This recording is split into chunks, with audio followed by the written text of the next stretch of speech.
3, 2, 1, and we're live on TikTok, and we're recording for YouTube. What's going on, Nightstorm? How you doing? Hello, Talk Ticklers. Ew, dude, what? Talk Ticklers, fucking weird. What's going on, everybody? This is The Root Idea, and we've got some sweet-ass images from Japan, as well as a few things to talk about. Can't tell, we're a bunch of weebs. Oh my god, no we're not. We're not. So weird. Anyway. Weebs take it to like a weird place. We're not weird about it. We're just like, I mean, who doesn't like images like this? Yeah, exactly. And who doesn't like bullshit in Japan? So I hope y'all like it, because if not, you can get the fuck. No, I'm just kidding. Yeah. So what's going on? What's going on, Nightstorm? How you been? What's going on? What you been doing? Been pretty good. Okay. We took last week off. Wasn't a whole lot of stuff we wanted to cover, but this week, oh boy, ooh cha, we got some stuff to talk about. I tell you what.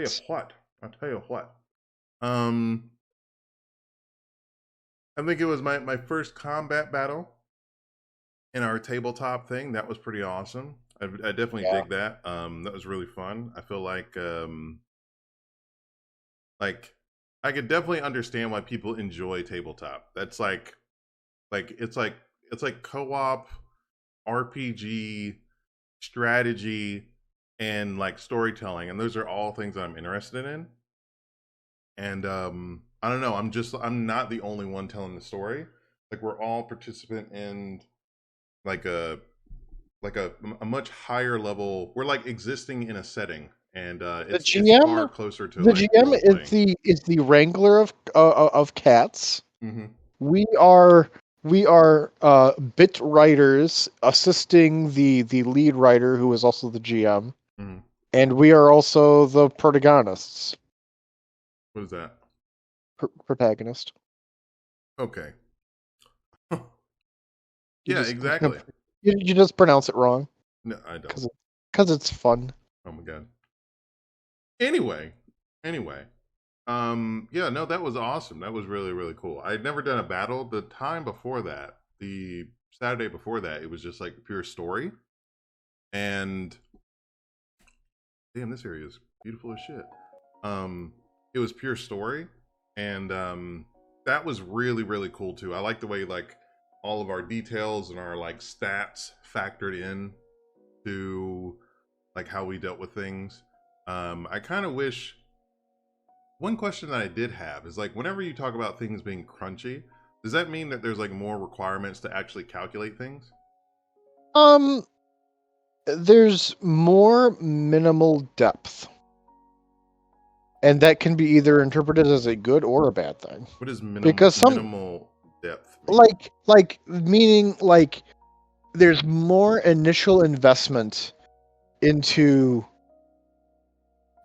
into like the way the game functions, where it's like the hero system is considered incredibly deep, because you not only have to make your character, you not only have to understand the system, you also have to understand the mechanics, you have to understand, like, there's a lot of individual nuances.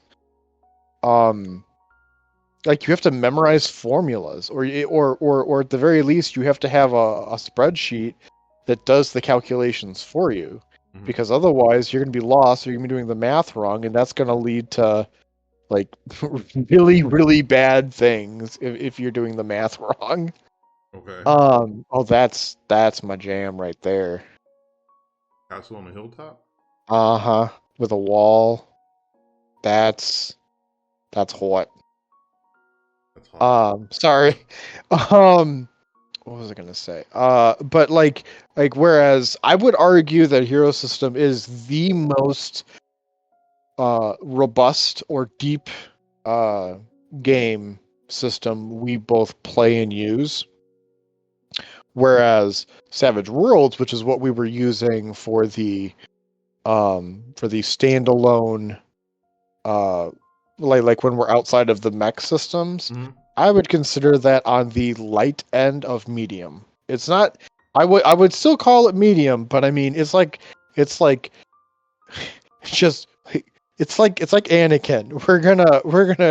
We're gonna. You are definitely of a master rank, but we're not gonna really give you that title. Okay. Okay. I have seen I have seen much simpler systems.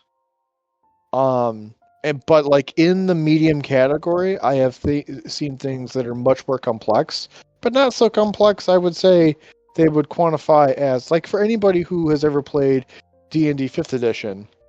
D&D 5th edition is like the highest end of like a medium system, whereas 3.5 or Pathfinder are D&D 3.5 or Pathfinder.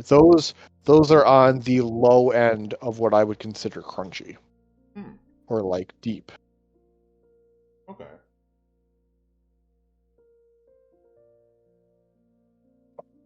That's why I was thinking, like, for you to join our group, a game set in Savage Worlds is perfect. Yeah. Yeah. Because before we dump you in the hero system, I would prefer it if you had your firm reasonably planted as far as role playing, just as an art. Mm-hmm. Before you have to worry about mathematic formulas. Yeah. Yeah. Yeah.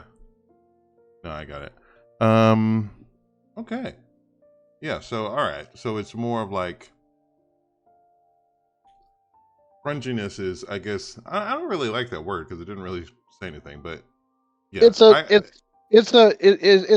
a good term to describe the texture of a game, because it's something you definitely have to grind up in your teeth. It needs to be processed. Okay. It cannot be easily digested. Okay, that's where it comes from. All right. That's why we ended up coming up with crunchy. Okay. Okay. Because like sometimes games can be too simple, Mm-hmm. and it's like you're drinking water. And water is fine once in a while, Yeah. but they go down too smooth, and you end up losing. It's just not. I don't know how to describe it other than using terms like that. Like there's no bite to it. Well, there's no Where flavor. like Even well though... well you can have plenty of flavor and like reasonable substance in a very light game. Mm-hmm.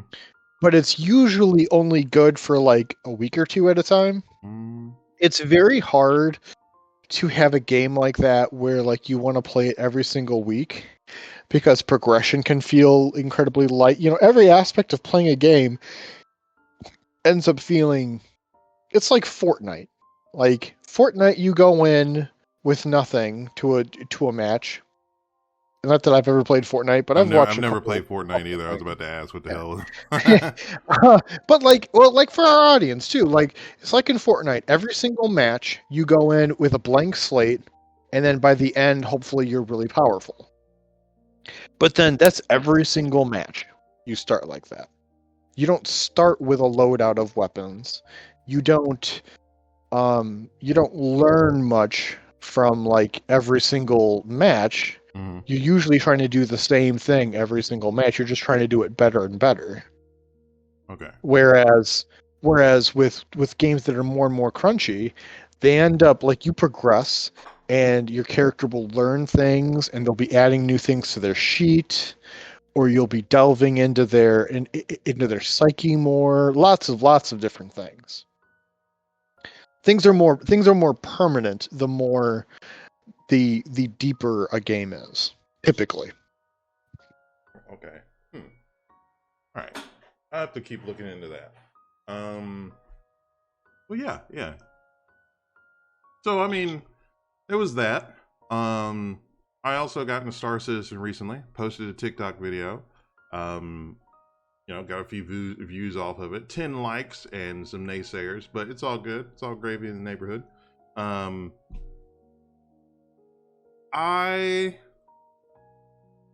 It's not actually a game.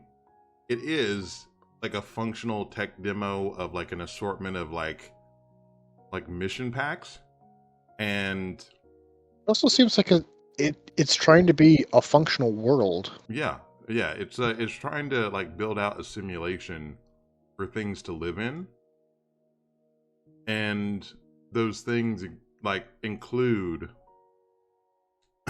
They shot a famous movie there. Those things include mission types and a lot of other, just like storytelling elements and events and stuff like that can happen in the persistent universe.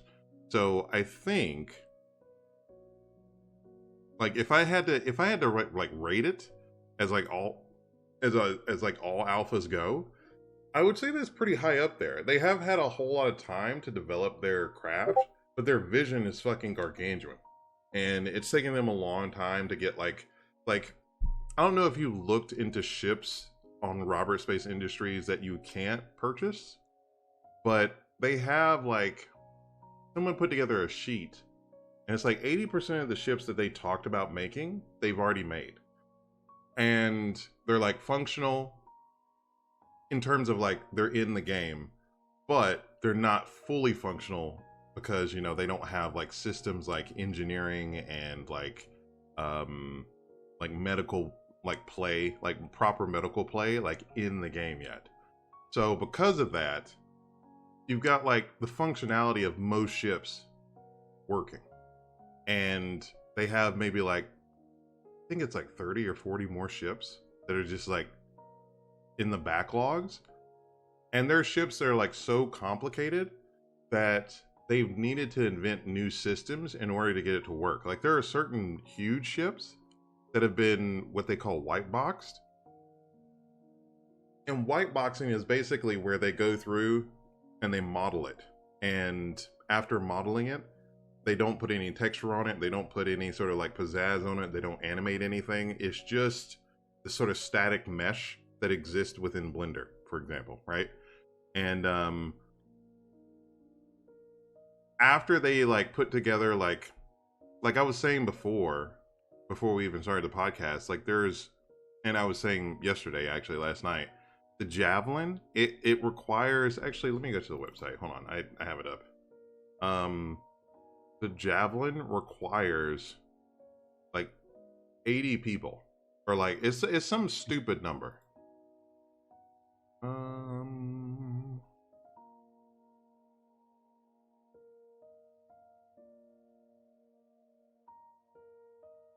Enter pledge store ships.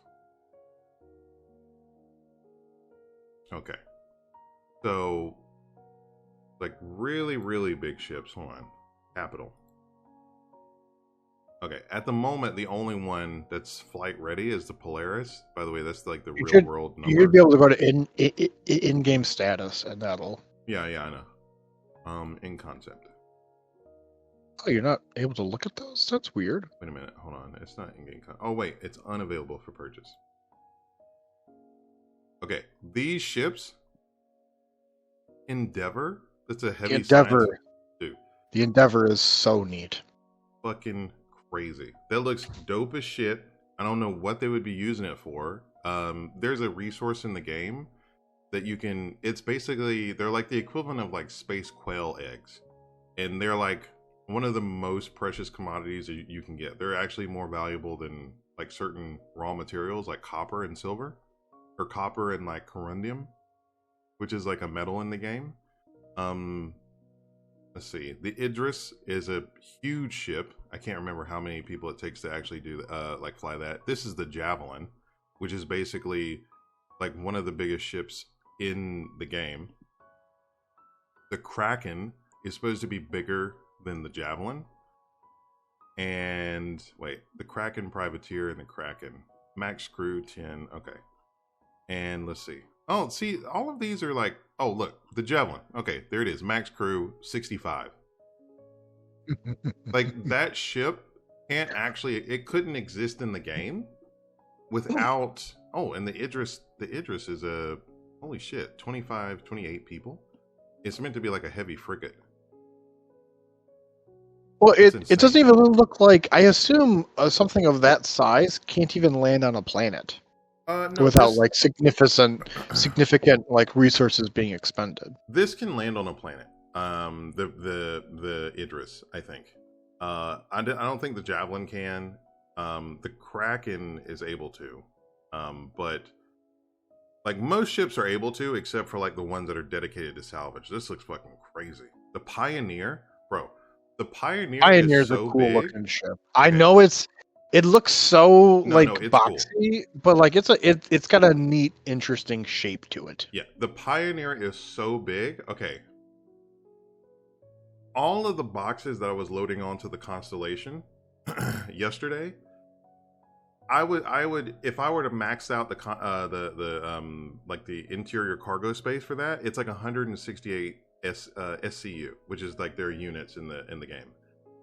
There's one like image of this, hold on, where it shows like an X-ray, and like inside of it, it's like this small. I can't really. It's not gonna have it up. Damn. Huge ship. Okay, this is like the best way to show you. Basically, like this section, like from here to here to here to here, is 1,000 SCU. Jeez. Yeah, it's fucking massive.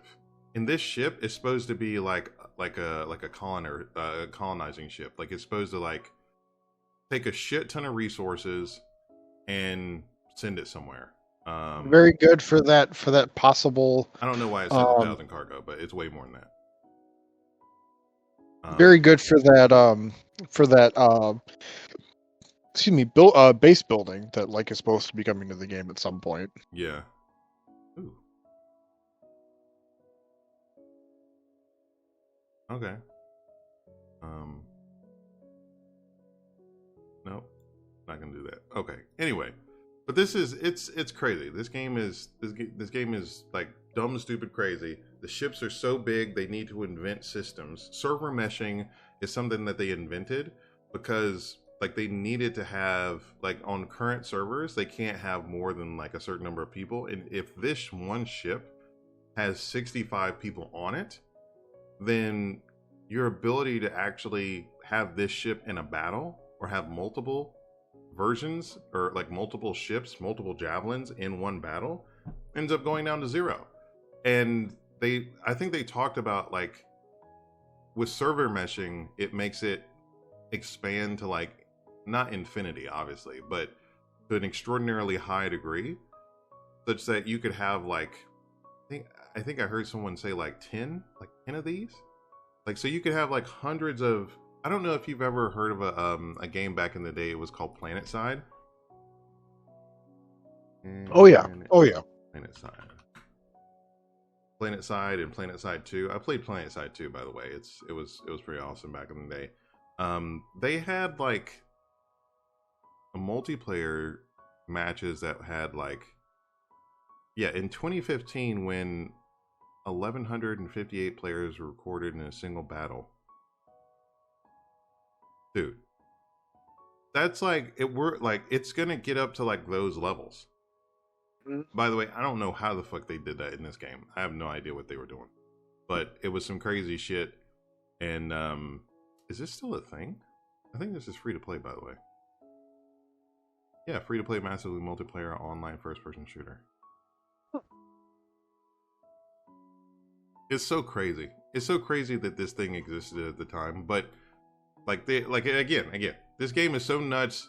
All of its ambition is so large. I say all of that to say that like they were being held back by the fact that they just didn't have the systems on hand, and they needed to invent a whole lot of shit in order to actually make stuff work. Same thing is true for their planets, not just their ships. And the same thing is true for like they have something in the game called persistence, where like if you just drop I don't know if you remember when I walked in my hangar, someone had like a bottle on the ground. Yeah, like you could just leave stuff for people and just walk away, and like it'll be there when people come back to it. Like that does tend to get kind of trashy. That's why there are like a shit ton of people who are just laying on the ground because they died of dehydration or some shit. But It's wild. It's wild what they're building, and when they end up when they finish polishing everything up, it's going to be insane. Yeah. Okay, so that's enough of me rambling. Really impressive. It's really impressive. Any game that chooses to shoot for the sky to this degree, I can't ignore, because eventually video games are going to get to the point where it's like you don't live in your game, but you can work a job doing tasks for other people or for corporations or stuff like that. Like you can get, because like that's I don't know if you've ever heard of EVE Online. Mm-hmm. Yeah. But I know EVE Online has systems in place like that where there are people who play that game, and like sure they stream it and they earn money from streaming or whatever too, but like they earn a livable income playing EVE Online. That's crazy.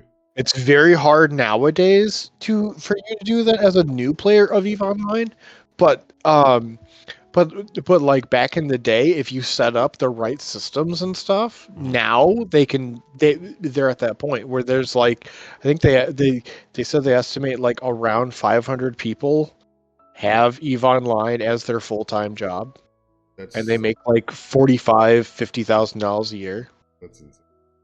That's crazy that any amount of people can get work because of their reputation and because of the power they have in game.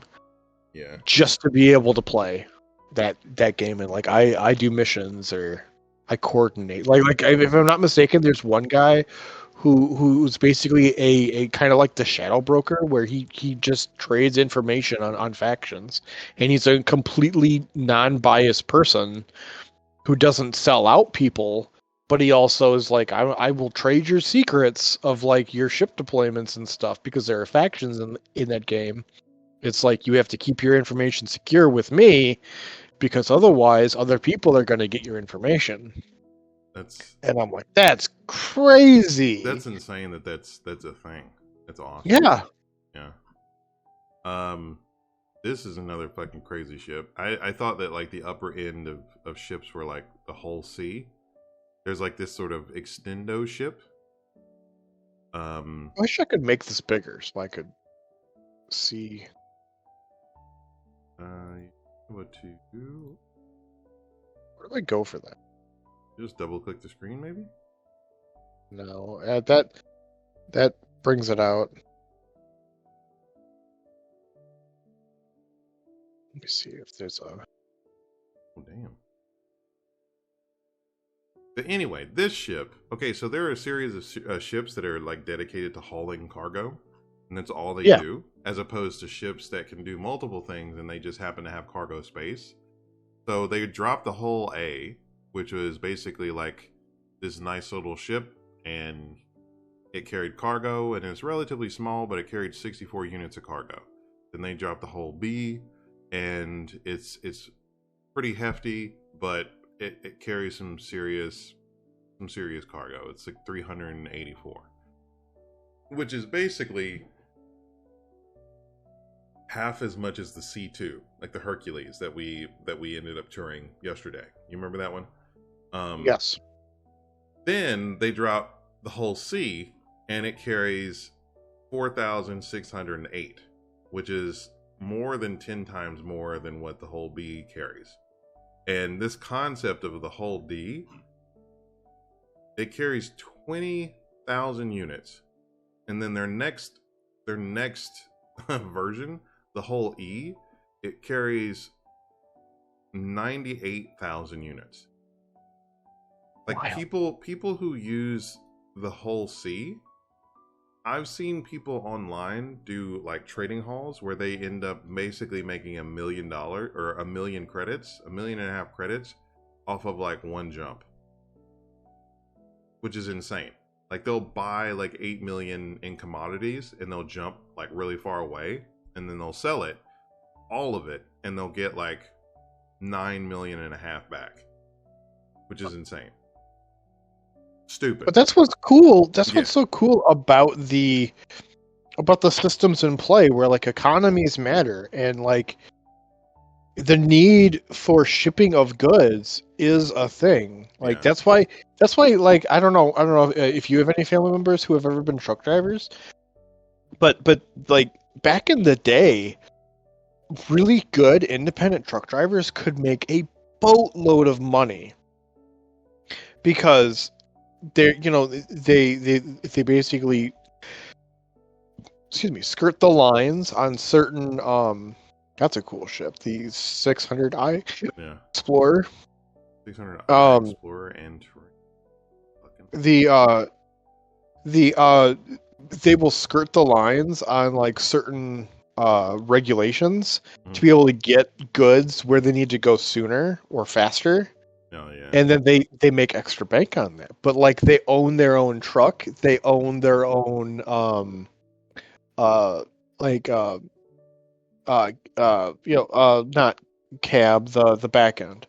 Like Trailer? they own all of, yeah, trailer, yeah, like and so some of them like they'll have a very high end trailer that maybe it's refrigerated, Mm-hmm.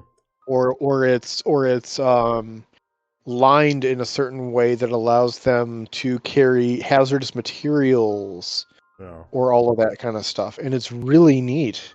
Like my that was always something my uncle wanted to do, but he was never physically fit enough to like really do it for a long period of time. Yeah, yeah. But like truck driving is space truck driving. Someday when we start mining asteroids or mining the moon or stuff like that, like dude, that is going to be an incredibly lucrative business. Yeah, yeah, no, it definitely is. I was wanting to show you like this. So one of the reasons why I like the Origin series of ships, like they do a really good job at like making like wide open spaces in an enclosed space. Like this is actually what the captain's chair looks like. It looks like you're sitting on a deck as opposed to sitting in a ship. That's Like, cool. do you see that? Like, Yeah. I don't even. Hold on.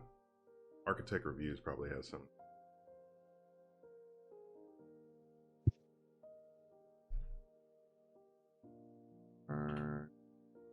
Ooh.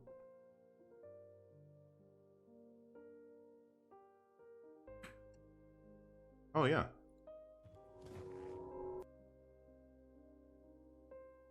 Like, look at that. You're in space. He's in space. Mm-hmm. That's stupid. And the inside of the ship is gorgeous as well because it's like a luxury ship. It's insane. You know what? I like the landing gear. The landing gear look is just so nice. Dude, that's the master bedroom right there. That's crazy. And look at the way that looks on the like completely open. Like having like super open spaces like that, people would probably, I don't know. It depends on who you are, but people would probably like really be okay with like a super open space in a ship because it feels like far less claustrophobic. If you get something where there's like a whole lot of paneling and there's not a whole lot of windows, in real life I could definitely understand why people would feel like that's more like a submarine, like the walls are closing in on you. But if you have something like this where it's just like wide open spaces, oh my god, totally set. It's also very fucking alien looking, which is awesome. So what did you want to talk about with respect to Star Citizen? Well, I was considering getting into the game, and I really was taking my time earlier today and really studying all of the starter ships and really looking at like the pros and I want to admit, or I will admit, like I was very frustrated that the Aurora, like anybody who wants to get into this game, the Aurora looks like a turd. Yeah, the Aurora does look bad. It's it's and it's not standard. And it's not a very it's also an old ship, so like it hasn't been updated a whole lot. But like, damn it, it is quite a versatile little ship. Yeah, it's meant to be utilitarian. But I mean, it's not a terrible starter ship by any stretch of the imagination. Yeah. I wanted to go through a few of these starter ships because I like that so if anybody is just like, I want to spend the barest amount of money to get a garbage looking ship that will technically do most everything the game has to offer, it's not a bad ship. Yeah, it does. Can you It go back to definitely the like go it ahead. definitely doesn't seem like a bad ship. The thing that I don't like about a lot of Robert Space Industry ships is that they all have like structural like The components struts. Yeah. around the damn view glass, around the damn like pilot's area, and that is so distracting. It's so damn Yeah. distracting. But yeah. Um and then the next one, and the first one that really caught my eye was the Mustang Alpha.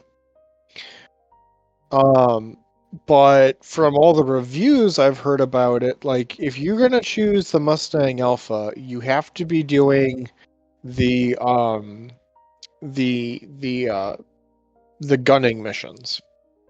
You have to be a fighter pilot. You have to be getting into combat because that's what it's good at. Which, to be fair, I shouldn't be all that surprised that that's the point of the ship. Like, duh. Yeah. It looks like a fighter. What did I expect? So that's why I'm like, I don't. Yeah, I guess I really don't shouldn't want to go with that one either because it's not the game. Because like, I really want to start with a ship that I can grind and Yeah. like do easier. I really want to get into mining. And so I was like I don't know if you have any comments on the Mustang. I mean, it looks cool. I feel like I haven't even test driven it, so I don't wanna say. Value on that account. Spider 420, what do you mean? Um Wait, actually, you know what? Hold on. Just a moment. Pause.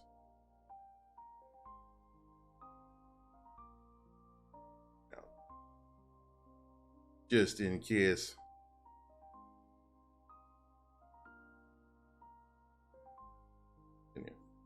Okay. And we're back. We're back, boys. But yeah, and then there's the C8X Pisces expedition, which looks really really neat. Dude, And that one's like yeah. it's a very pretty looking ship, and it would even pair well with the ship that you plan on getting. The Yeah, the Carrack, yeah. yeah, and like I really like the ship, but it's made out of wet tissue paper. I mean, The shields suck. I mean, The well, weapon systems suck.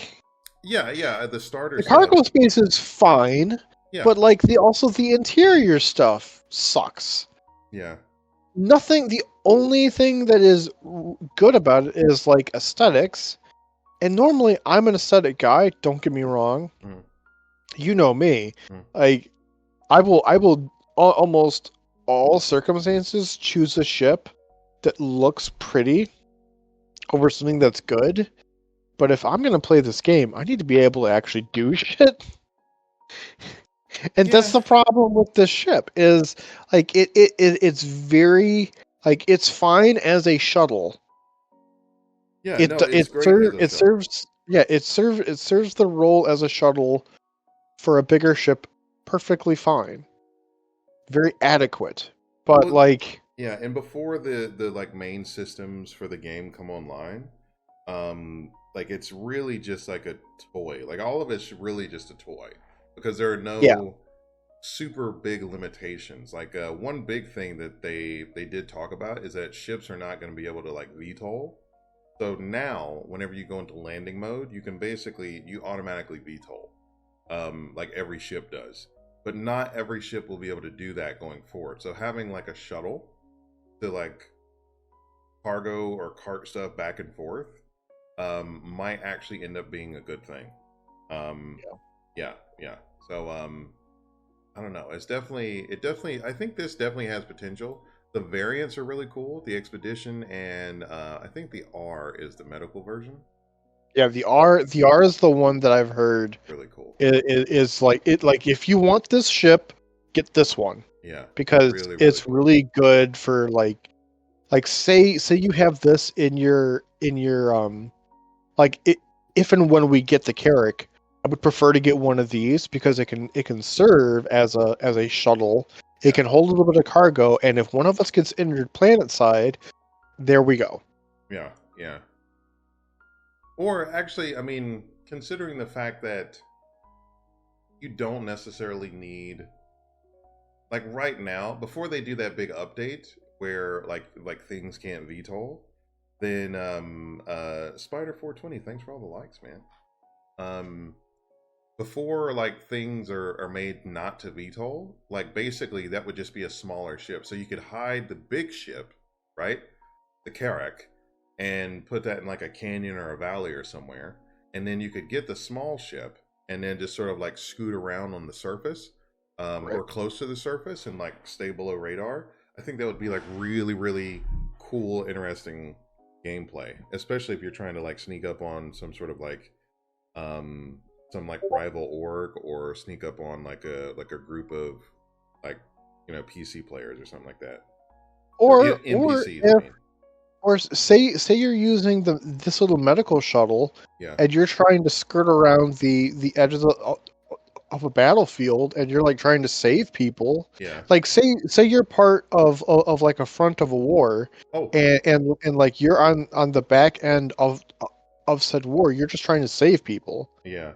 That's gonna be a type of mission type. Like you can medevac people as a sort of like mission type going forward into the game. I don't think it's built into the game now, but like you'll have like priority targets. There'll be like VIPs. You have to like run out there, scoop them up, heal them, or bring them back to your ship, and then like use the medical bed like this. And I think that's fucking the coolest shit ever. Especially considering the fact that not only are they building that into their like PvE system into the game, it's like functional and you can use it for your org whenever you get that set up. So that's like one of the coolest things I can think of when it comes to like creating this sort of thing. I'm just so impressed how all this stuff fits together. Like it makes sense, but I think they're the only ones who've ever had time enough to like actually do what they're talking about. Thanks for all the likes, Spider. But then yeah, so that's my gripe about the Pisces. I like it, but there's a certain variant that I think would be much better served than the base. Yeah. I'm gonna skip the Intrepid because I am so frustrated at that thing because I love it, but dude, its main gun sucks. It's a fixed size 3. Okay. Which would be fine, but it really serves the role like its job would be like an assistant sniper role. Like saying it's a starter ship is abysmal. Oh, you mean as a starter ship? Okay. Yeah, from a starter ship, like it would be fine as like a fighter, because it looks just like a Tau Barracuda. It's a heavy fighter. Yeah. It would. Yeah. You would want to send it out and just like pop things with it. Yeah. But, I mean, this variant, the issue not, with not this variant. It would be. Oh, is there? Oh, I thought there was another variant. Damn, I guess it's the only one. But like it's just it isn't like you can't fight with it in one-on-one dog combat at all. Oh no, yeah. It has to be firing in formation or acting as like an escort to a larger ship, which is great. You have to line it up. Yeah. Yeah. And you have to be shooting at. I think you have to be shooting at things that are bigger than it before you have an advantage. Because if you're trying to go up against like the Arrow or like the Mustang or something like that. It's gonna or the Gladius or any other light fighter. It's just gonna it's gonna be able to like move out of its like what do you call it? It's sight line. Firing arc. Yeah, Yeah. yeah. But it's definitely awesome. I mean, it looks cool. Yeah. But it just isn't. It's not viable as like a starter ship at all. As which a is starter ship, yeah. yeah, It definitely has which its is role. It's just yeah. pretty cool. I don't know if this actually fits in anything. I think it fits in like I don't know. You probably have to have a big ship, dude. When the Carrack comes out, and only needing 8 people, holy shit! To fly the Carrack, you could probably fit like the Intrepid and like 7 or 8, maybe 10 or 15 like Wait, what? anvil arrows. What ship are you talking about? The Kraken. Oh, because you said the Carrack, and I'm like, Oh, what the whoops. fuck are we talking No. about? The Kraken. This is the Kraken. Yeah. Like this is damn, what's that called? It's not the Hammerhead. It's the That's the it says with a C, doesn't it? I can't remember. Damn. Whatever. I'm a noob. Yeah, but We're learning. Like that's a big ass ship. That's like 3 times bigger than the Anvil Arrow, which is a fighter. Right. And this is just like that's just crazy. That's just crazy. Actually, I don't know if you've seen any like videos on this ship on the Idris. No, Dude, I've been focusing on starter stuff. Dude, okay, we're gonna have to look at that later because like I just want to show you this part, the actual command deck. It's pure Star Trek, dude. Yeah, it's pure Star Trek, and it also has a fighter bay. Like you can land like multiple. This is a Gladius is like a fairly large ship. I think it's like a heavy fighter. I can't remember. No, it's not a heavy fighter. It's a light fighter, but it's a fairly large ship, and you can fit like 3 or 4 of those easily inside. That's insane. But okay, so the Intrepid, no go on that starter ship. And then there's the Cutter. The Cutter. That's Russian got this one as his starter ship. Yeah, and the Cutter seems to be. Can you go to the specs on it?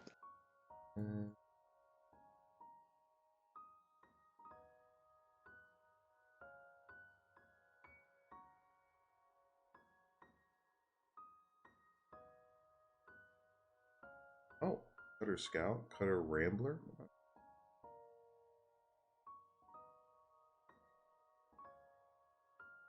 Is these specs right here? I think you're on the wrong one though.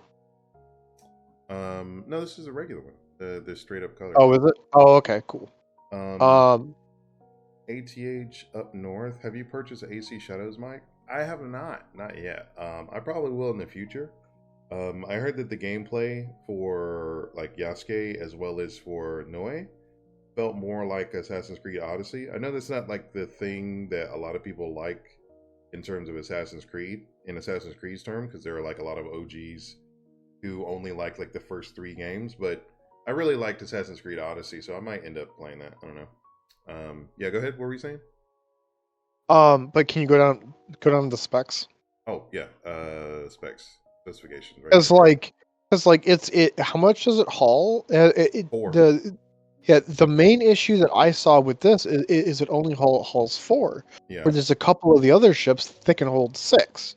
And like 6 isn't a lot more than 4, but like if you're really trying to grind, 6 ends up being a lot more than 4. Yeah.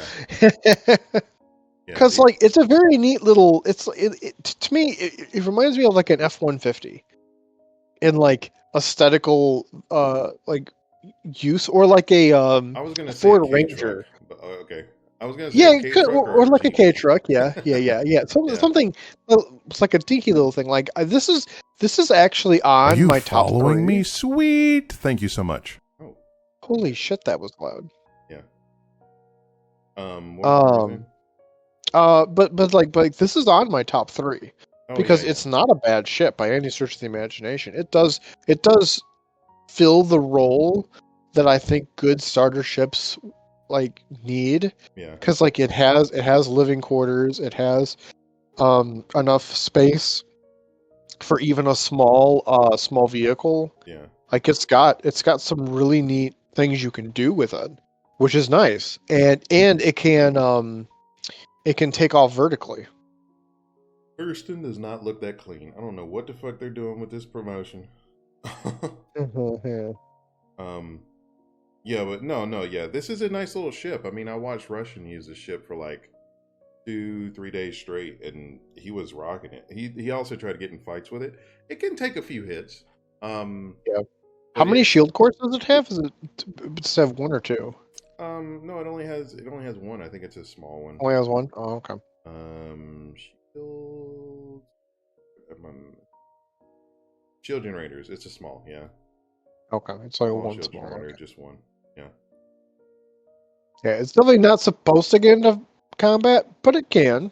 Yeah, it could punch people in the face. So let's leave that one open because like that one's definitely one that like I'm considering. Mhm. And then there's the 100i starter, Oh, and this one looks so pretty. yeah. No, the It's Origin series of so ships is just like crazy cool looking. yeah.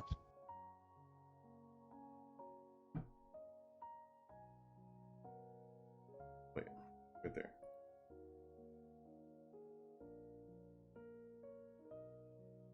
It's such a pretty looking ship.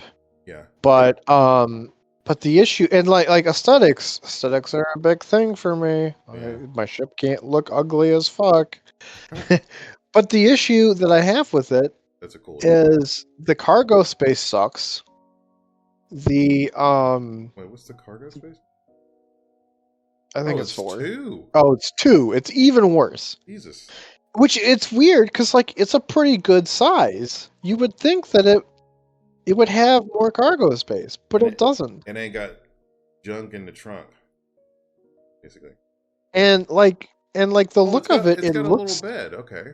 yeah, it has a bed. And the interior looks pretty reasonable.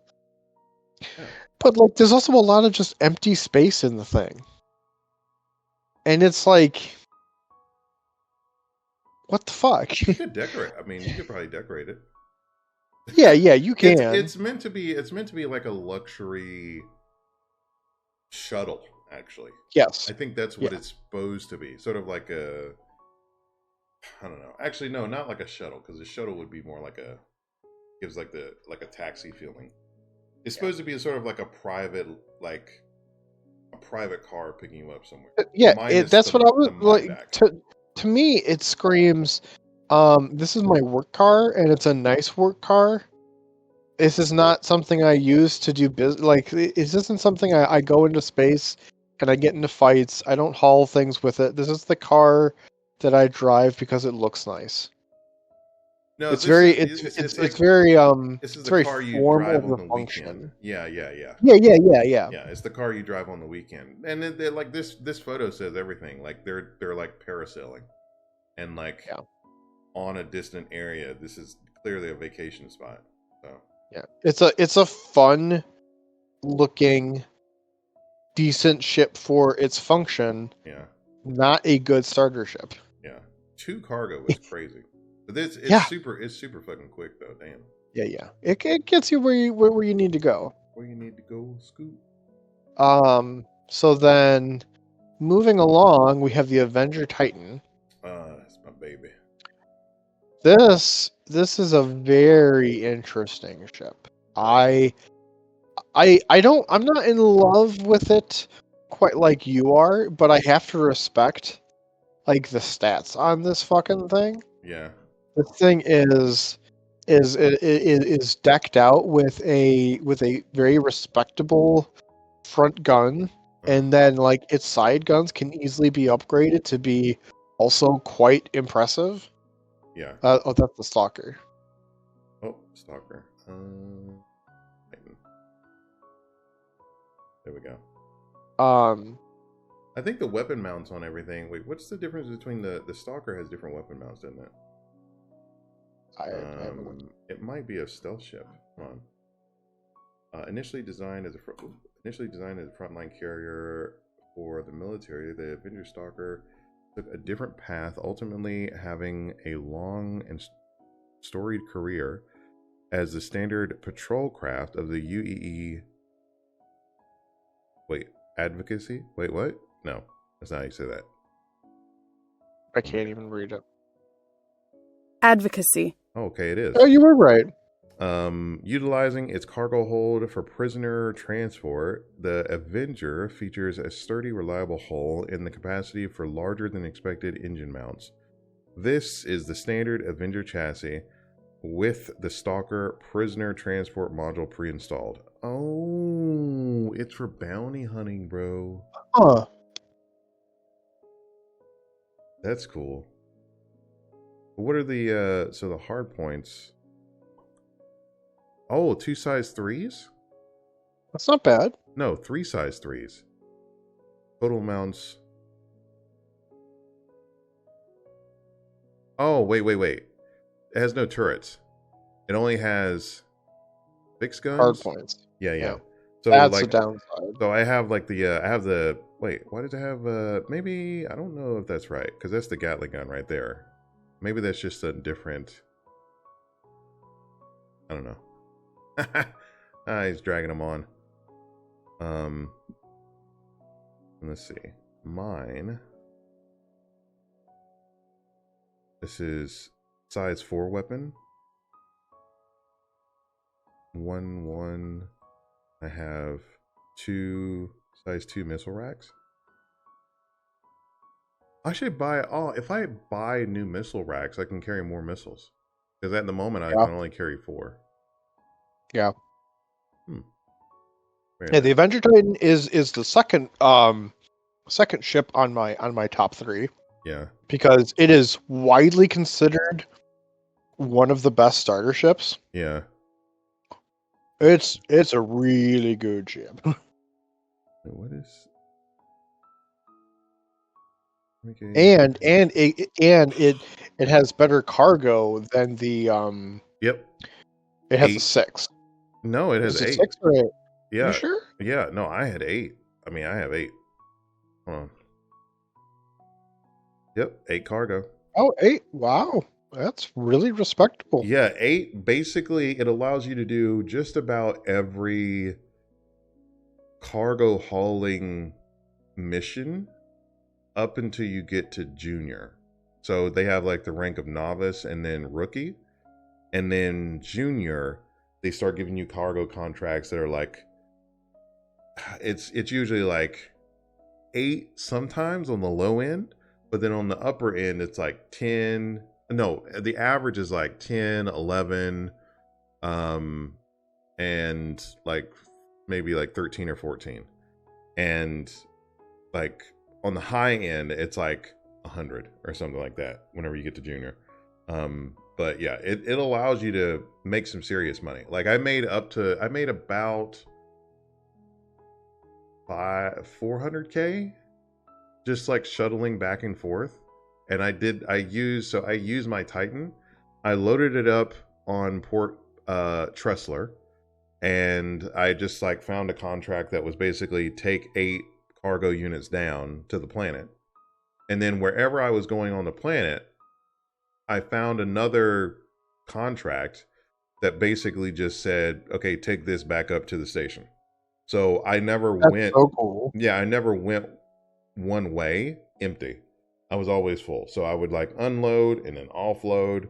I would load up, travel to the planet, offload, and then I would complete that mission, and then I would pick up a load and then put it on my ship and then go back up to the spaceport and then like offload, and then I would complete that mission. And that would be, those prices are pretty good. It's like anywhere from like when you're in rookie mode, you're like 30 to 40, usually 50. So that's like 100K just with that like smart organization. And if you do that for maybe a few hours, you'll be at like 2, 3, 4, maybe 500K, so like half a mil. And then after that, cool. after you get to like 100K, that's when you could start renting bigger ships, like the Corsair. I think that was like 150. How long do you rent that for? Like you can rent it that for a day. or... Yeah, you can rent it for 24 hours, 72 hours, or 7 days. How much was it to rent it for a day? A day was like 150. Oh, okay. 150 units. Yeah, so if you can save up that much and like just put all of that into, like, say for example, like a Corsair, then you've gone from 8 units of cargo to 74.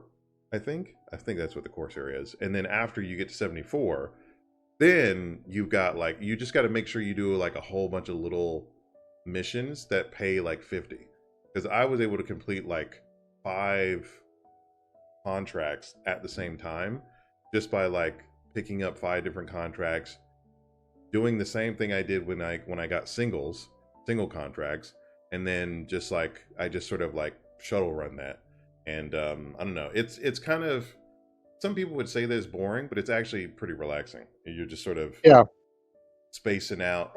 Well, to me that screams I'm hanging out, like either by myself listening to a podcast, or you can easily just be like hanging out with your buds and just like chilling, and then like you all just go from one area to another, loading up cargo, taking it somewhere else, unloading all the cargo, so on and so forth. Yeah.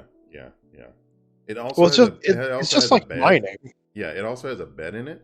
So like if you're out in space somewhere and you don't want to go to a spaceport and like log out, you can totally just, I don't know, hide behind like a asteroid or something like that and make sure you're not in a PvP area and just log out. Mm-hmm. So, and the hard points, you can upgrade everything just like everything else, you know? Yeah.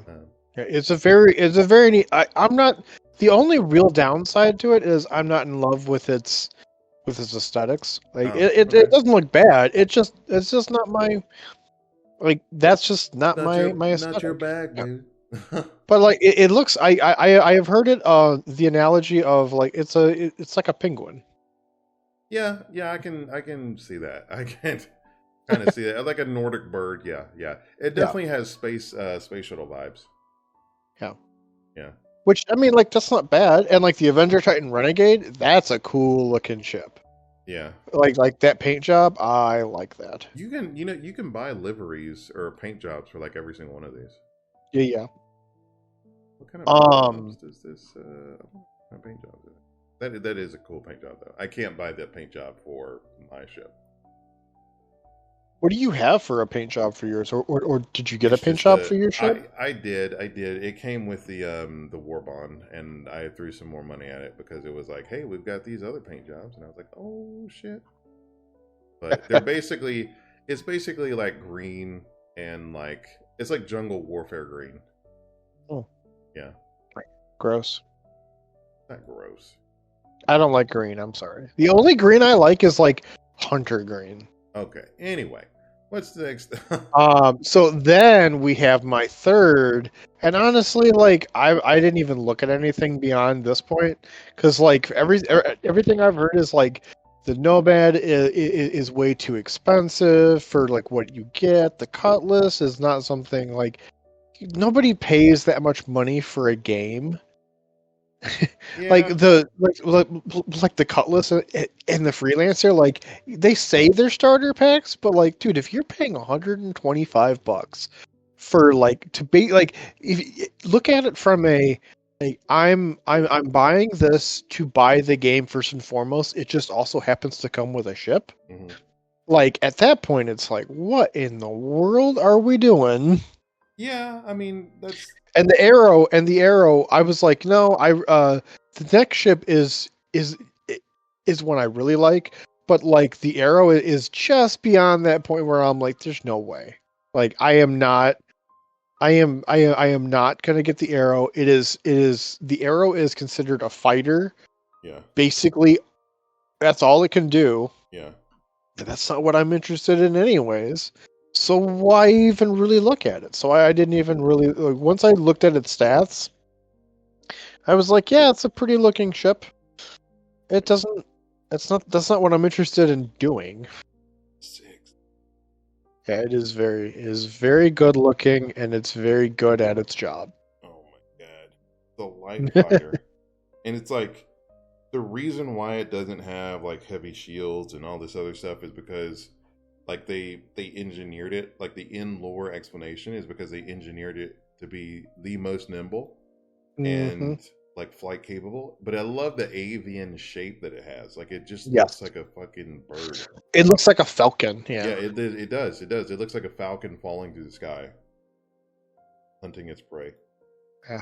Oh my It's god. I'm a big fan of it. Love to own it someday, but My gun's nope. on it for its size. But Yeah. But yeah, go to the there's another ship that I don't think you've seen. Actually, I'm pretty sure you haven't seen it, but it's oh yeah, this is the Nomad. Damn it, I kind of wanted to show you this other ship. Hold on. Go ahead. I think it's called the Lightning.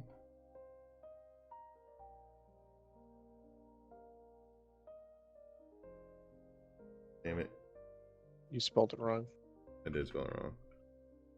Light. GHG. NING. There we go. These ships. I saw the lightning. Dude. It's hot. Yeah. Fucking gorgeous. Yeah, I love the lightning.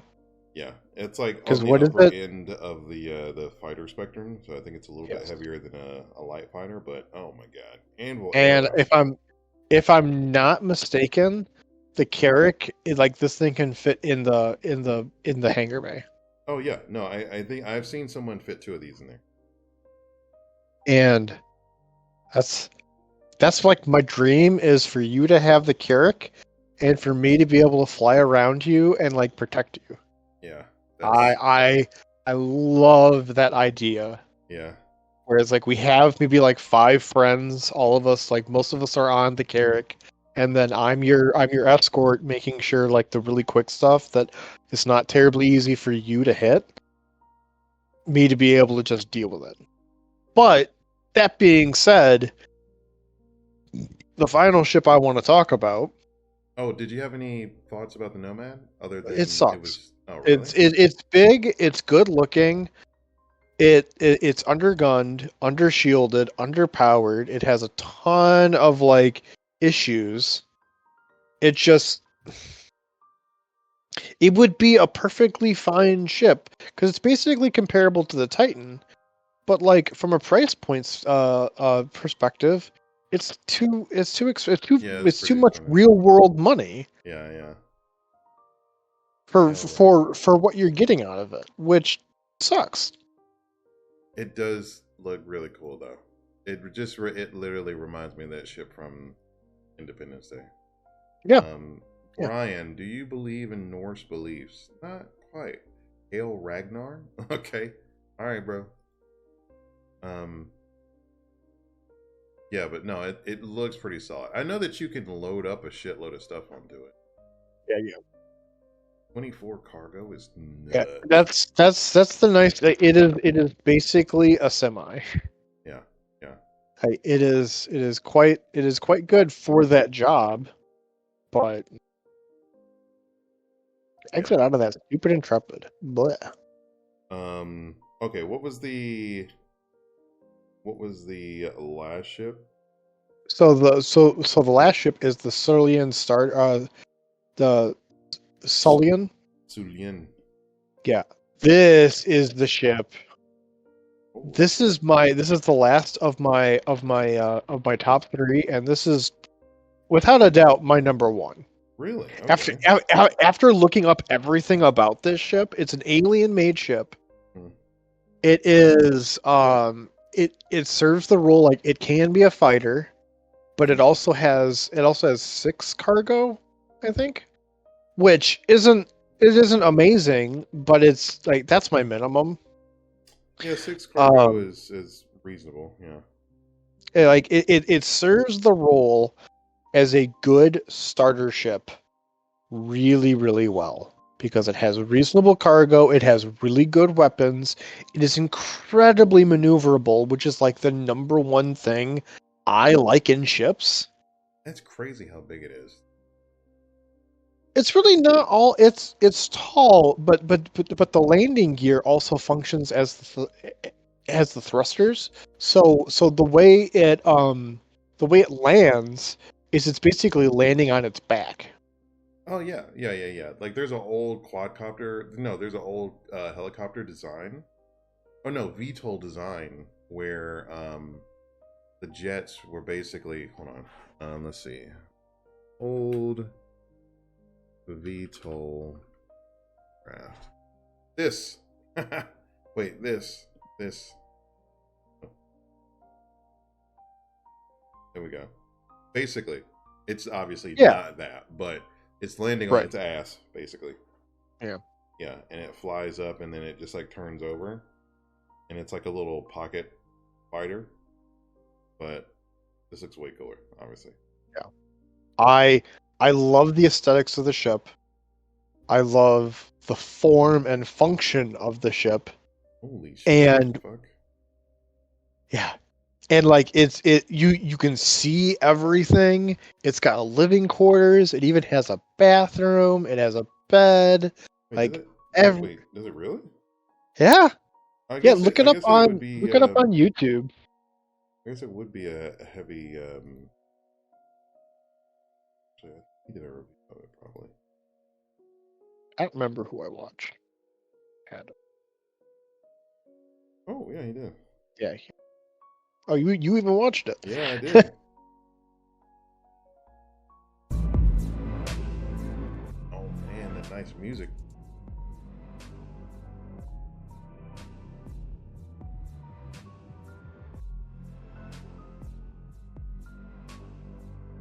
It has 3 levels. The 3-story ship. Well, they're each quite small levels. But how a ship makes you feel should never be overlooked. I mean, look at it. Oh, that's crazy. It's so something different for players starting off in Star Citizen. Style with substance. However, its alien design may prove a challenge for new pilots and may not suit just anyone. Join me then as I take you on a tour that does of look the cool, first though. fully alien starter ship Star Citizen has ever introduced. I wonder what it looks like when you're oh, that's a beautiful shot. Holy shit! Into its design, both external and internal, which together will round out a more complete view of what this Xi'an ship has to offer. By the end, I hope to have helped you decide, and if I've done a good job and you think I deserve it, don't forget to hit that like and subscribe button to let me know that you maneuver and shit.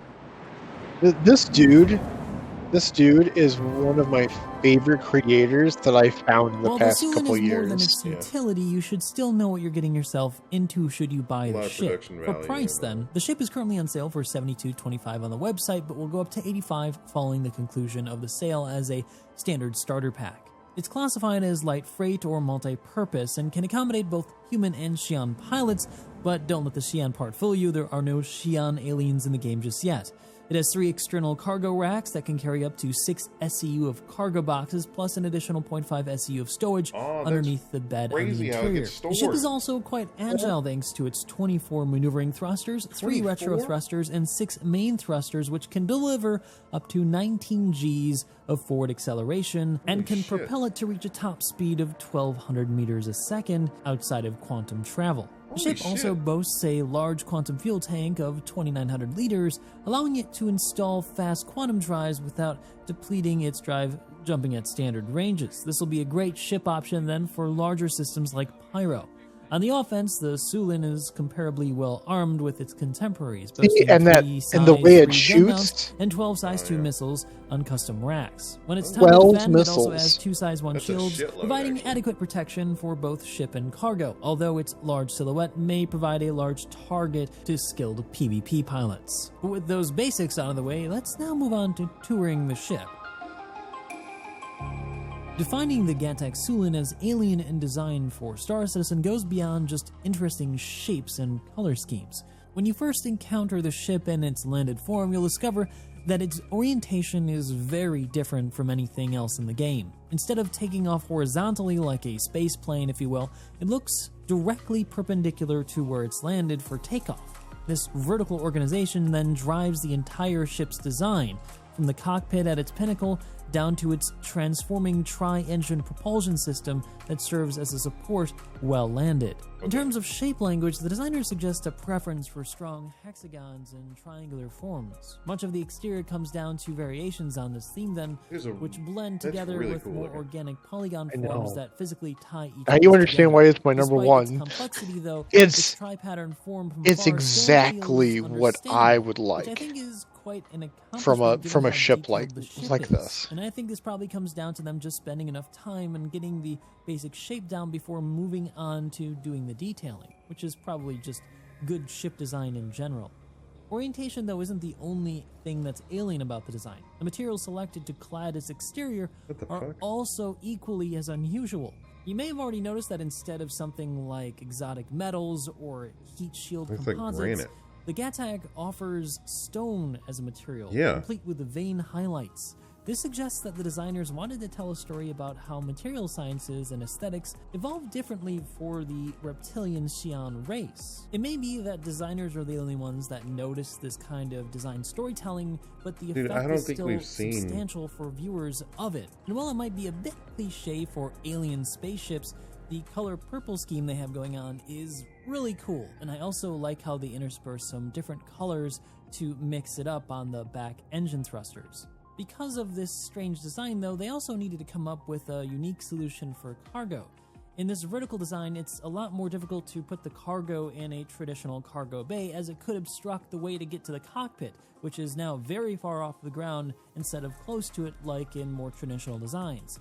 They look to have addressed this by putting the 6 SCU of cargo on the outside of the ship's hull, allowing the vertical circulation to go straight up the axis of the ship.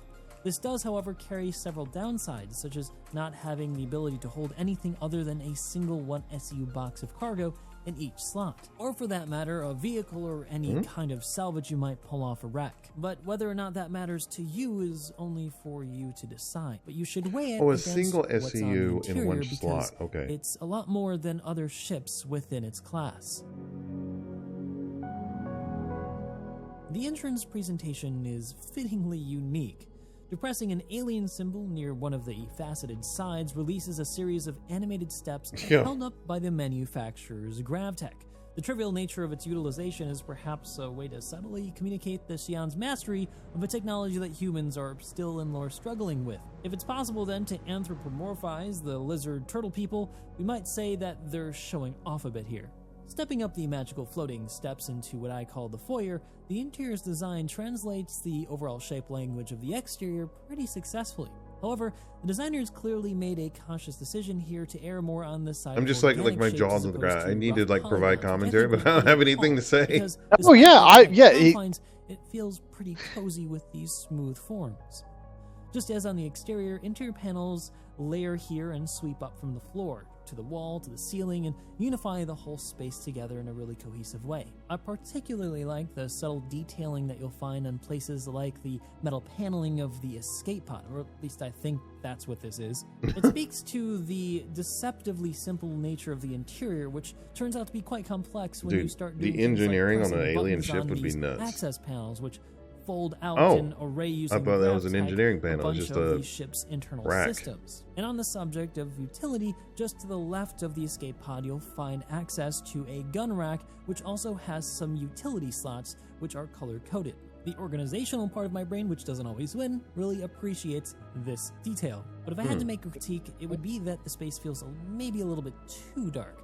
I also feel like the button to trigger the stairs to exit the ship should have been a little bit more clearly demarked from the other buttons which open panels. This would have made its use a little bit more pretty obvious legible. to me. But... And finally, after having used this ship on a box delivery mission, which is just one of the things I do to test a starter ship, I realized that there's also really no good place to put a single small handheld box. This is something I wish they would do more on starter ships, as it's a pretty typical starter mission that new players will do.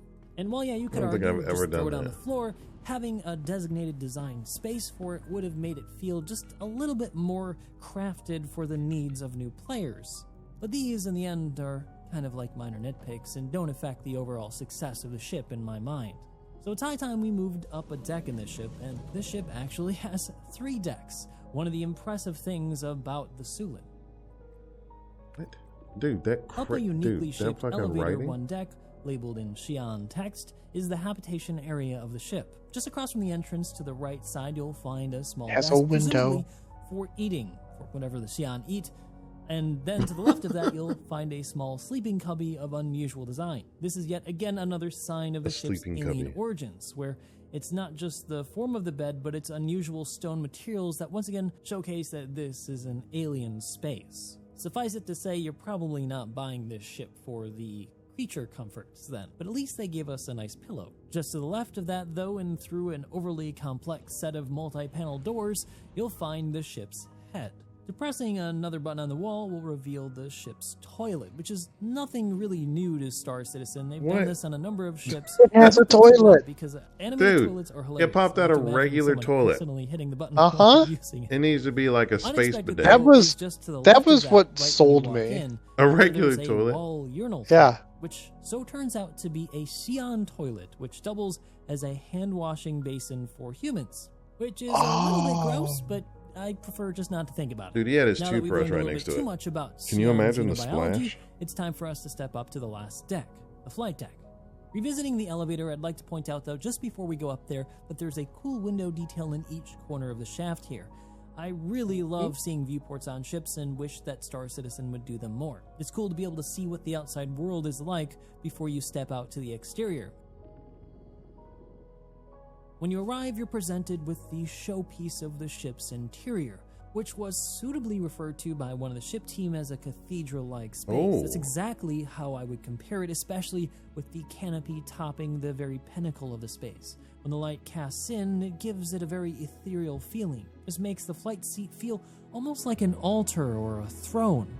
The adjacent wall paneling also worked to help emphasize this, with all the lines that seem to lead your eyes to the seat. Giving in to the temptation to sit down then pays off in a very satisfying way.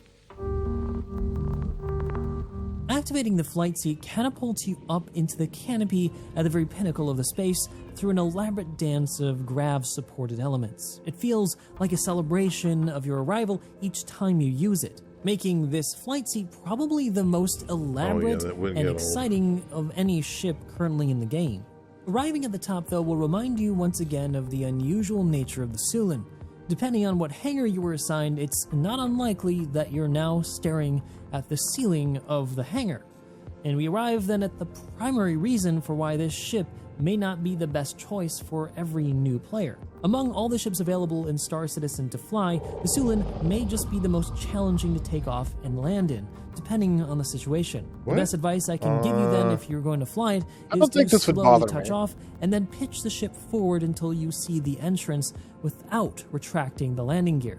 If you have something like a Tobii Eye Tracker 5 like me, the Sulin canopy also offers some pretty good visibility, which you can use to your advantage to spot any obstacles on your way out.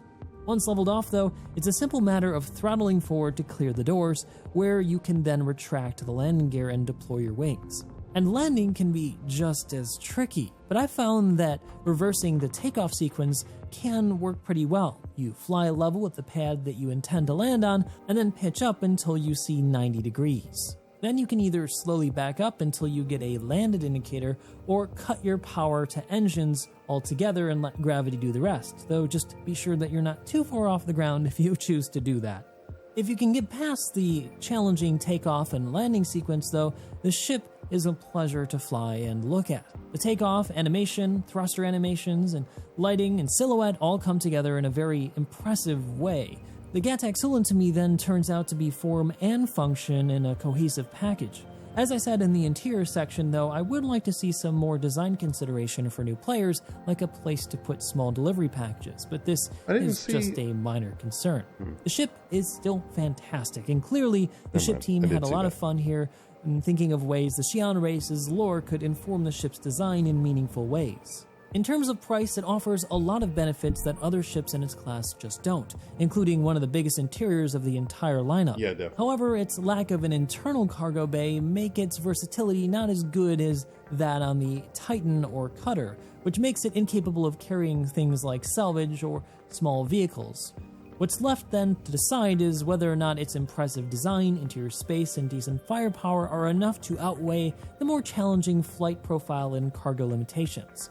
From a pure utilitarian perspective, it falls a bit short, but as I said at the start, how a ship makes you feel should be just as important. So what have you decided? Is the Sulan for you, or are you sticking with the tried-and-true Cutter or Avenger Titan? Let me know down below. Also, as a special thanks to those of you who have stayed all the way to the walked out of I've the got fucking a ship Sulan with to give away to one his of you. like All you running need to do shorts is on. like, be subscribed, and tell me in the comments what you like about the Gataxulan. I'll respond to the winner and let them know that they've won in about a week from now using this account, and you'll know it's me if you look for the official checkmark next to my name. So be sure not to get scammed. There's been a lot of scammers in the comments recently, and I just can't ban them fast enough. So good luck out there, and see you guys in the verse. Oh. Damn. That's the ship I want. Nice. I love that ship. Yeah, no, I mean, it makes sense. Do I have this open? I do. 6 cargo. But I mean, like stuff like that is so cool to have in this game, where it's like it's an alien fucking ship.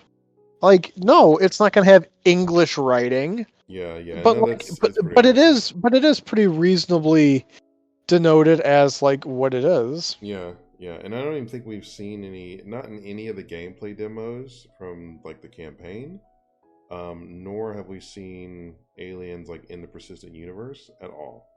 So like, I don't even know what the Xi'an look like. I know that they have one group that's technically in the game, but he's just like a mission giver, and then they have another group that's in Squadron 42. And actually, is that the Xi'an? Hold on. Is what the Xi'an? I think that is the Xi'an. This is that ship? No, yeah, this ship is made by the Xi'an. Yes, yeah. And I was just trying to figure out. Do they make any other ships? I do think so. I think the Banu Defender.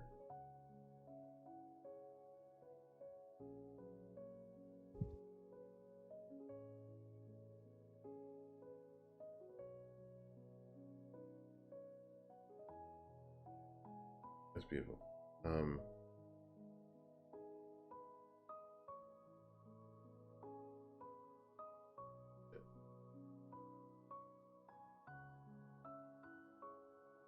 I was looking.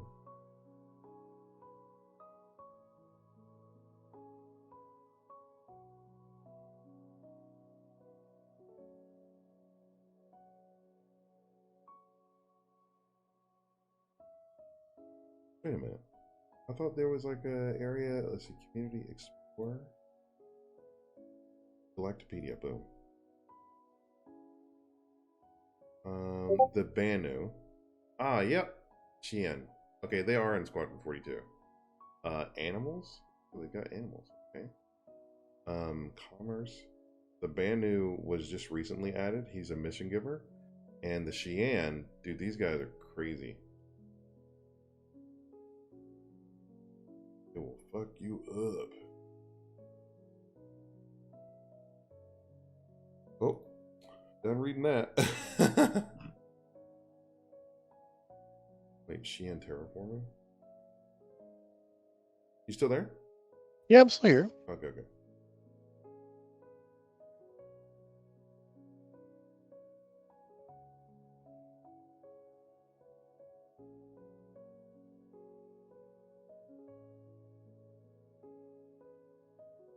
Culture. Oh, they did have art. I wonder if you'll be able to go to like art expos and shit. That'd be neat. Exploration. You should look at the other ships that are in that are made by that same the Xi'an. Yeah, the Xi'an.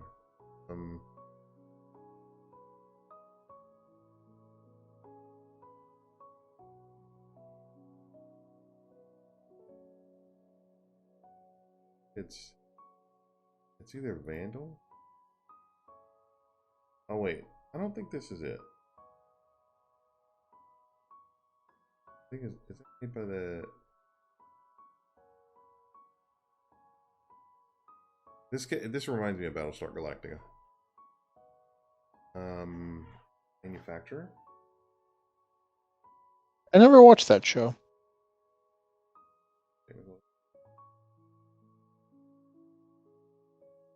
Yeah, it's a Vandal. Vandal race.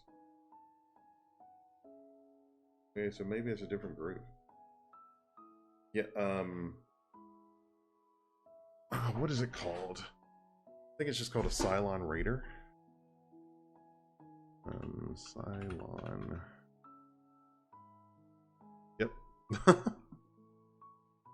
Kinda neat. Yeah. The Scythe. So wait a minute, where'd the... Look at that. Maybe it's this one. No, it's not. It's not them. Oh, it's a motorcycle. These are all usable? Dude, I heard this tank kicks ass. Oh. Yeah. You can like shoot down ships really easy. Actually, no, it can't shoot down ships really easy. If you stay put, it can shoot you down.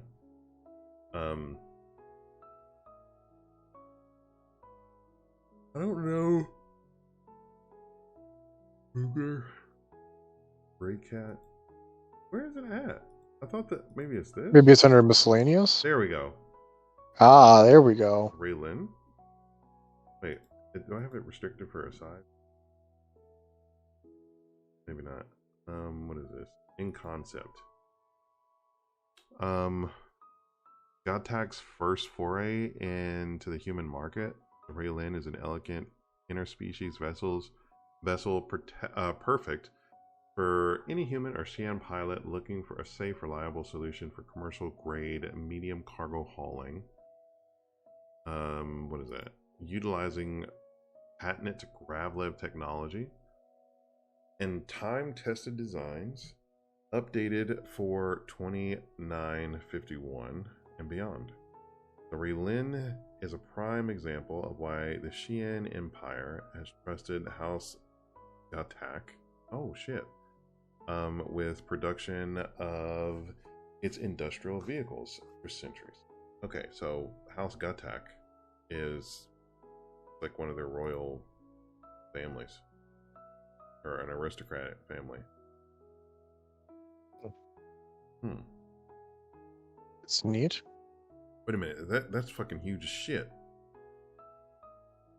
I think that's way bigger than the other one. What the fuck? Is that a walking... What is that? Is that the ship? I think that might be the ship, and then it's just in a landed position. Oh, it's got 4... Dude, that's a big ship. It's got 4 people. Mm-hmm. I didn't even know how to look at that. That's awesome. It's a W. WW2. Oh, that is the landing look. Dude, that's fucking crazy. And it's got side I like that they do that. I think that's cool. Fuel intakes. Holy shit. S4. 4 max. 2 mounts. 1 per mount. Okay. I think it ripped through light ships. Yeah. Even medium ships. I'm trying to find. There was the Banu Defender. What's the weapon mounts on the ship that I kind of want? Dude, Talon Strike. Dude, the Talon looks so cool, and the Prowler. The blade. The blade looks like a cool. fucking. I think they're alien too. Wait, so the blade reminds me of a Klingon bird of prey. Yeah, and this along is with the glaive. Yeah, the glaive. Yeah. These are definitely. Oh, this is a Vandal light fighter. Okay, so the Vandal and the Xian are completely different. I'm assuming you're fighting in Squadron 42. I'm assuming we're fighting the.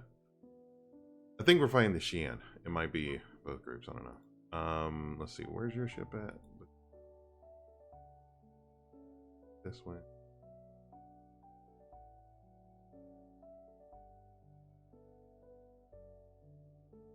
Wait, did I pick that?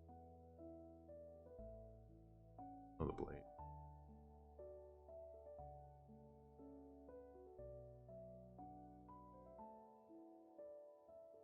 Damn, where's the Defender? The Prowler does kind of look. I thought the Prowler was like man-made, like human-made, but it's not. It's I think it's a dropship. Yeah, it's a dropship.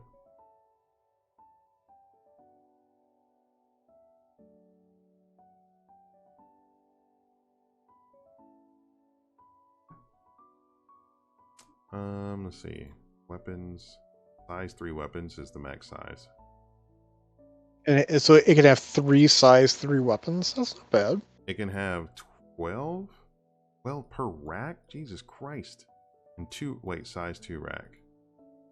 Missile size. So the max size it can have is a size 2 missile. Oh, and there's one total racks. It's 1 rack of 12. Yeah, but didn't they say 24 missiles? Where did it say that? Not here, but in Architect Reviews.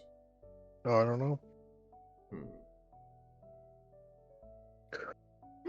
know. Does it come in any other paint jobs, or is that like the only? I don't know.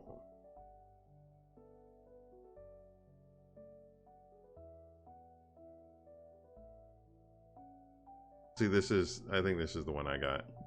It's basically like tiger stripe, black, olive green, and tiger green. Oh. Yeah. Look at the hammerhead. The hammerhead is cool. Yeah. Dude, the Redeemer looks like just a heavy helicopter. Yeah. The fuck is this? Alligator. I've never even seen that shit. The saber. That's cool. Oh, fucking arrow. Mm-hmm. All blue Karak is like not my jam. I like the Alliance colors on the B1 or on the A1 is still like my favorite color scheme. The Hawk is such an ugly fucking ship, dude. I hate that thing. The Hornet is not something that I care about, but it's okay. Oh, the Hurricane. Oh, see, this is what I'm talking about. Yeah. Oh, dude, look at that heartbeat paint. That's fucking awesome. Huh. That's awesome. The Responder paint, I like it. Oh, dude, the Terrapin. The Terrapin, yeah, dude, the Terrapin's a cool ship. Dude, I love that ship. I think that should probably be our first ship we size up to. The Terrapin? Because like it's meant for 2 people, and like it increases your cargo space by a lot. Raft, polar paint.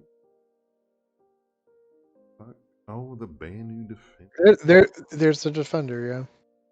Dude, the Defender that I want. Okay, first of all, the hover quads. All their bikes look really, really cool. Mm-hmm. I'm trying to find. These paints, bro. The lightning looks amazing. Hercules is not necessarily, it doesn't have the best paints. They should just stick to either like matte black or... The Frostbite doesn't look too bad. What? The Frostbite for the Hercules? I don't know. What the fuck? The Mercury Star Runner. Dude, the black guard paint is fucking hot. Yeah, that one I will admit is pretty darn neat. Dude, and the Mercury Star Runner Silver Spark. Oh my god. And the Spirit. Dude, what was the yellow? Dude, the yellow. Oh my god. That's fucking gorgeous.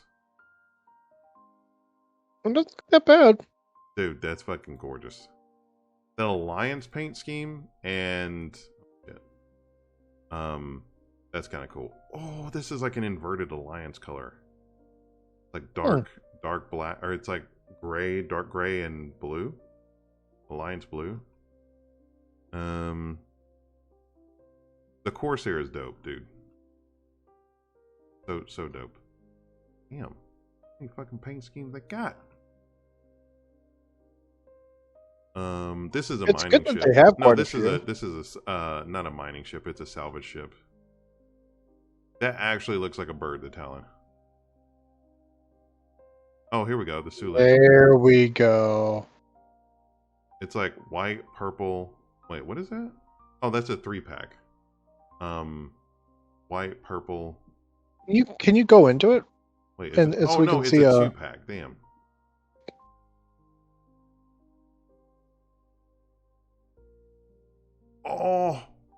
Oh, dude, it's white and gold. That's cool. It's like it's not actually gold. It's like no, it's pearlescent. You see what you see the change in color? That's fucking awesome. And look over to the purple one really quick. That's pretty darn, because it's like copper. Yeah. I like both of them. They're both pretty neat. Yeah, they're yeah. I definitely feel like the white one's dope. The white one's better. I do agree with that. Yeah.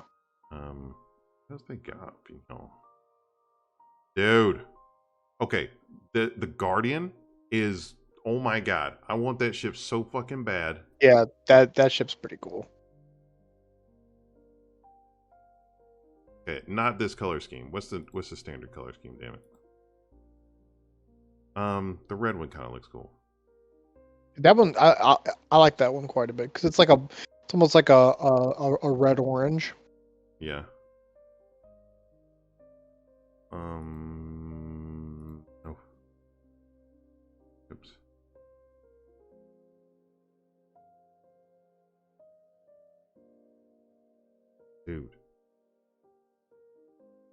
Dude.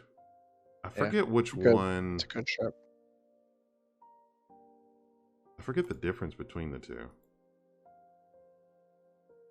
I just want them to open it up so you can like buy shit. Is it a heavy fighter? Yeah. I think it is. Because the Fury is like its little brother. And it's like a little mini TIE fighter.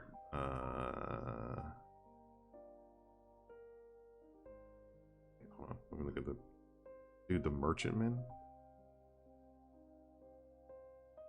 Dude, the Banu Defender. 2-person crew. That's a fucking good promo photo. Holy shit. Mm-hmm. That just kind of looks cool. I don't know. Very alien.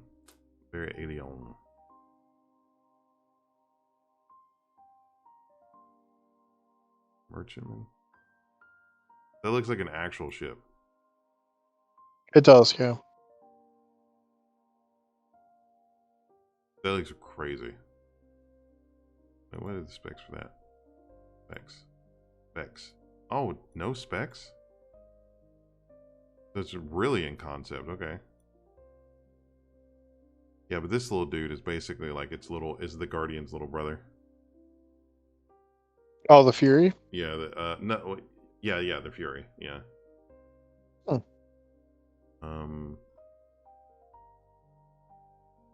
I don't know why anybody would get. I guess you can just rock a paint scheme, but he's sort of like hauling trucks. Starfarer. Oh.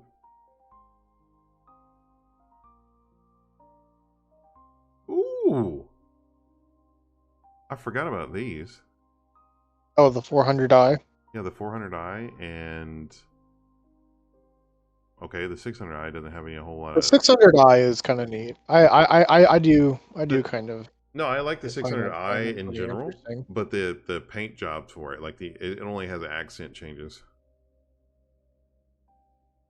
What the hell? I'm not too big on the Constellation. It's okay. Nah, that's not my thing. The Polaris, I have no idea. It's like Apex paint, slightly green, and then Sirius paint, slightly blue. Oh, this is the thing that looks like the X-wing. Scorpius.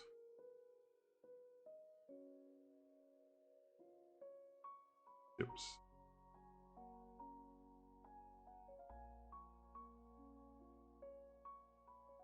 Dude. That's kind of neat. Fucking awesome. Yeah, it's a two pilot fighter. Heavy fighter. Like combat. What's the difference between these two?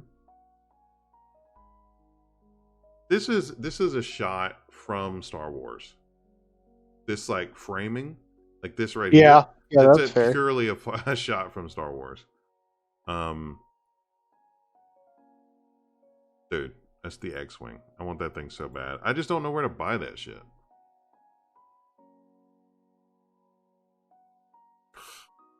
Crazy.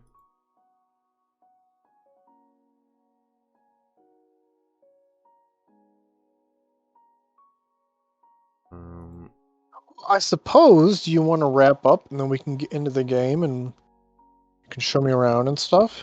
Yeah. Oh, the 890. It's a, oh, damn, that's all the paint. The 890 jump is a pretty neat looking Dude, it's ship. It's a huge ship. It's like one of the. Yeah. I think it's a capital luxury ship. Fucking insane. It's gorgeous. But yeah, I guess we can wrap up. We can wrap it up. Oh, the Zeus. You know, this is one of the Zeus. The Zeus isn't a bad one. I forget what all it can do. Wait, Zeus Mark II? What? CL? Huh. What? Oh no, the MR. Okay, Mark II MR. What is this? Max Crew 3. Huh. It's an interdiction vehicle. Oh, okay, and this is freight, and this is expedition. Okay. Wait, is the interdiction field bigger? There's only like one other ship in the game that does interdiction, and it has like, I forget, let's see, doing my first space trucker run, scrap from port treasure to mag gateway, Tesla. Nice. It's really fun. It's really easy to get into that network loop. 16 cargo. Wait. Hard points. Main thrusters. Where's this? Shield generators, cooler power plant, computer. Wait, where's the utility items? Quantum dampener. 1 per mount. What? Wait, whoa. Does it have 2? EMP. Oh, it has an EMP and a quantum dampener. Dude, that would be a perfect companionship to like pirate people. Because you wouldn't blow up their ship. You would basically rip them out of their quantum drive with the what do you call it? With the quantum dampener. And then you would be able to EMP them with your weapons after you do that. And it would like disable their ship. That's fucking awesome. I think there's only one other ship that can do like EMP stuff, and its interdiction field was like fairly small. Like you had to be like really close to the ship in order to like rip it out of quantum.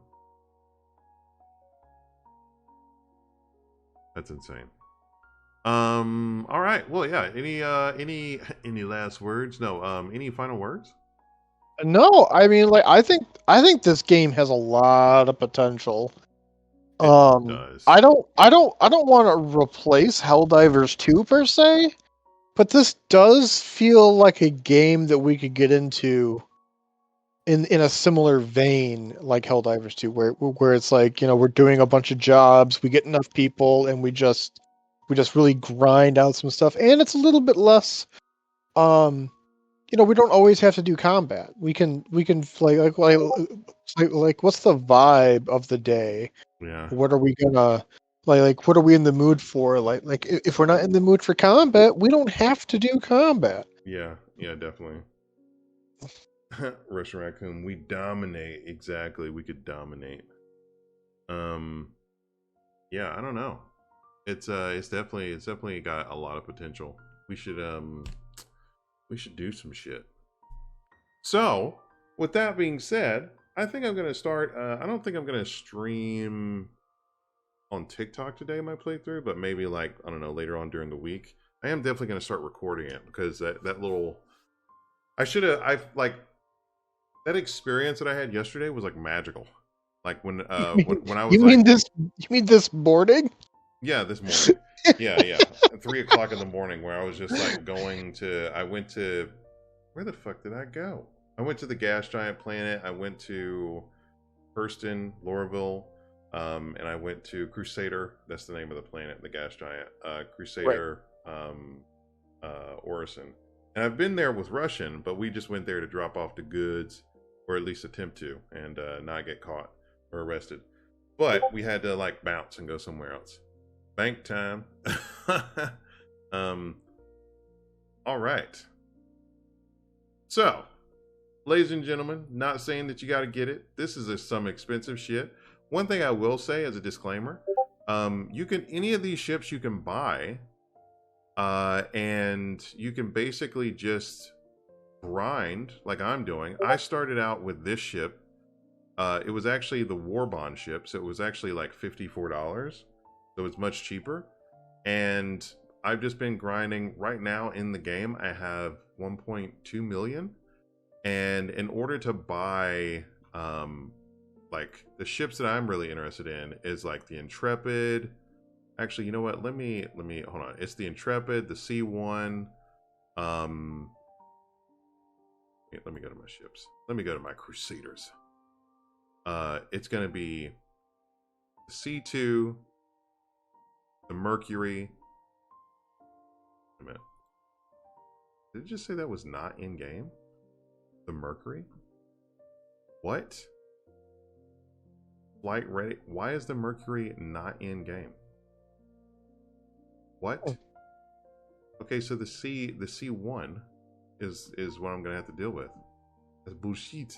But this is an amazing ship. Wait, and the C2's not in here. Wait a minute. What?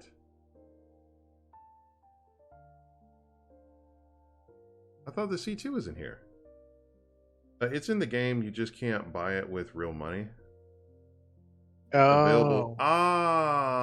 Unavailable for purchase. Maybe I should click both of those. Yeah, okay, C2. As long as it's not in concept, okay. Unavailable for purchase. Okay. If you could purchase it, it would be 400. Okay. And the Mercury Star Runner. I have to get that. I need to get that. Holy tabs, Batman. Dude, don't hate Russian, okay? Just accept it. Also, Russian, we should totally get this cruise ship, man. Which one is that? The 600i. Just go out somewhere, chill, have a dance party. Anyway, it's been real, ladies and gentlemen. This has been the longest version of this podcast. Actually, no, it hasn't. It's like an hour and 48 minutes. I think we did one that was like 3 hours long one time. We did. We were crazy one day. But the disclaimer I was going to add is that you can just get this. You can get one of these cheap ships. I got the Avenger Titan when it was like on War Bond sale. And it was super cheap. I was hauling cargo. I got to the point where I could rent a bigger ship. I got a ship called the Cutlass. No, not the Cutlass. The Corsair. Corsair. I got this ship. I rented it in game, and it was like took me from 8 cargo to 72, and then I went from that to the Constellation, and then that's 72 cargo to, let's see, on, what is it, the Andromeda? What is it, transport, freight? I think it was transport. Force. What is this? It went from 72 to 174 cargo, and I pushed up to $1 million, 1 million credits after that. Just takes a little bit of time, a little bit of grinding, people, and it's still an alpha, so give it some love. Give it some love. I don't have anything else to say. I'm gonna stop talking. What about you, Night Storm? No, I think you pretty well covered it. I think games like this that are in alpha, but like there are some games that I've interacted with where like alpha feels like they're never gonna actually be going anywhere, but this game definitely feels like it's going somewhere. Yeah, 100%. Dude, the 300 series, I saw Russian pilot the 300i. It's fucking crazy. Beautiful ship. Beautiful inside. It's like a capable fighter too. Pretty insane. Yeah. All right, y'all. This has been The Root Idea. Be cool, stay in school, brush your teeth, wash your face. If you'd like to see this entire thing from the very beginning, you can always go to my YouTube channel. youtube.com/MikeCoolKid and check it out. Nightstorm, you have a channel you want to shout out? I'd like to shout out MikeCoolKid /YouTube.com. Oh my god. Fuck it, we did it live! We did it live. Fuck it. All right, we're out. We're out. Ladies and gentlemen, peace Later, out. everybody. See you next week. And